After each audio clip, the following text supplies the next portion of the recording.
Hello friends, welcome to our channel effective study. आज हम profit loss यानी कि लाभ हानि के टाइप 8 में लेकर आए हैं बेसिक लेवल के क्वेश्चंस। आप में से काफी लोगों ने हमसे पूछा था कि बोले सर मुझे प्रॉफिट लॉस का बेसिक्स नहीं आ रहा है, थोड़ा सा आप एक्सप्लेन कर देंगे। तो मैं आज आपको बताने वाला हूं उसके बेसिक क्वेश्चन टाइप 8 में। तो देखिए इसमें किस प्रकार के क्वेश्चन होते हैं, बिल्कुल बेसिक क्वेश्चन होती हैं। यदि एक वस्तु को 240 रुपए में बेचने पर 20% की हानि हो तो उस वस्तु का क्रय मूल्य क्या है। तो आपको सवाल में क्रय मूल्य पूछा गया है और आपसे दिया क्या गया है सवाल में 240 रुपए में बेचने पर, यानी कि 240 में बेच रहा है तो जो बेचा गया मूल्य होता है उसको हम क्या कहते हैं, विक्रय मूल्य। तो सवाल में आपको विक्रय मूल्य आपको दिया गया है और आपसे क्रय मूल्य पूछा गया है, साथ ही साथ आपको परसेंटेज में लाभ या हानि दी जाएगी। तो जब भी आपको दोनों में से कोई एक चीज दी जाए, क्रय दिया जाए विक्रय पूछा जाए या विक्रय दिया जाए क्रय पूछा जाए और आपको परसेंटेज में लाभ या हानि दिया जाए, तो इसको निकालने का बिल्कुल सिंपल तरीका है। सवाल में आपको जो भी अमाउंट या जो भी रुपए दिए गए हैं सबसे पहले वो लिखिए। 240 रुपए दिए गए हैं यहाँ पर, तो 240 रुपए मैंने लिख लिए। अब देखिए 240 रुपए क्या है, 240 रुपए में बेच रहा है, मतलब 240 रुपए क्या हो गया, विक्रय मूल्य हो गया।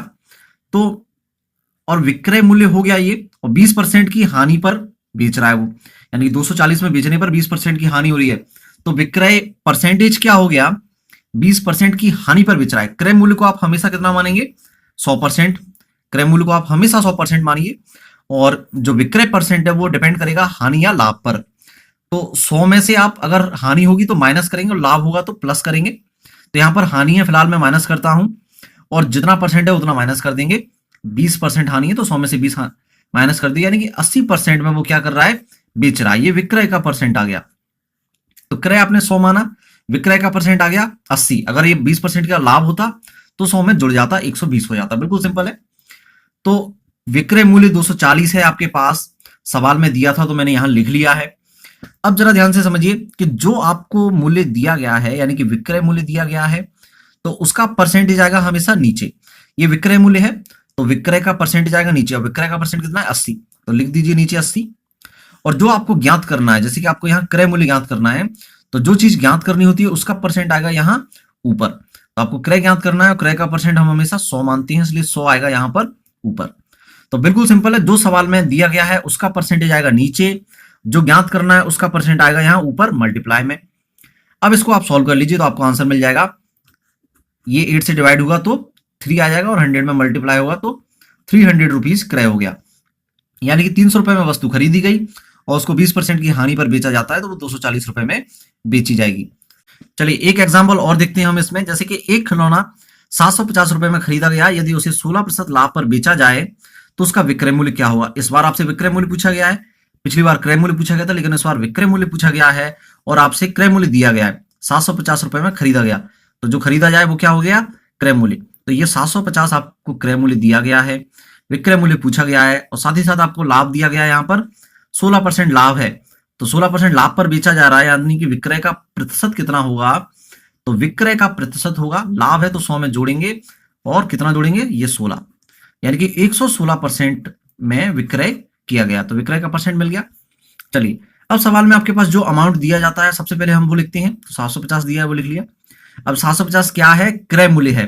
तो क्रय मूल्य है तो क्रय का परसेंट आएगा कहां, नीचे, यानी कि जो मूल्य दिया जाता है उसका परसेंट हमेशा नीचे आएगा। तो क्रय का परसेंट हम कितना मानते हैं, हमेशा 100 मानते हैं। पिछले सवाल में आपको बताया था कि क्रय का परसेंट हमेशा 100 मानिए, और आपसे पूछा गया है विक्रय मूल्य, तो जो पूछा जाता है उसका परसेंट ऊपर आता है मल्टीप्लाई में। तो विक्रय का परसेंट कितना है, 116, यहाँ मल्टीप्लाई में आ जाएगा।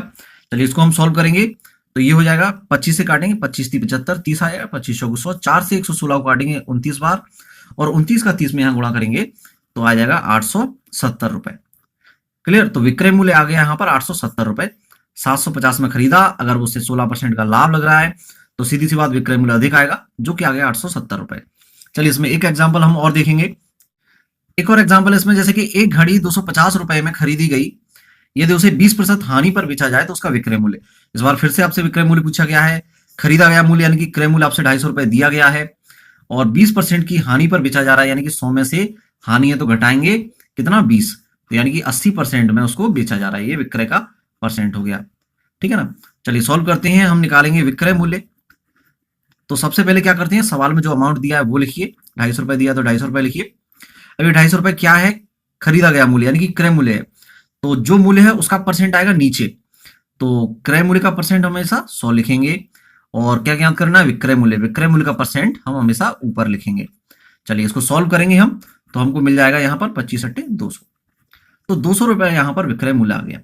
तो ये तो थे लाभ हानि के बिल्कुल बेसिक क्वेश्चंस, लेकिन इनका इंपॉर्टेंस बहुत ज्यादा है इन बेसिक्स का, क्योंकि ये कंसेप्ट है। अगर आपको ये कंसेप्ट क्लियर हो जाएगा तो आप प्रॉफिट लॉस के सवाल बड़ी आसानी से कर पाएंगे। तो उम्मीद है आपको आज के क्वेश्चंस और ये वीडियो पसंद आया होगा। अगर पसंद आया तो वीडियो को लाइक कीजिए, कमेंट कीजिए, दोस्तों के साथ शेयर कीजिए, और आपने अभी तक चैनल सब्सक्राइब नहीं किया है तो प्लीज चैनल को सब्सक्राइब करें और उसके नजदीक जो बेल आइकन है उसे क्लिक जरूर करें। Thank you, good bye.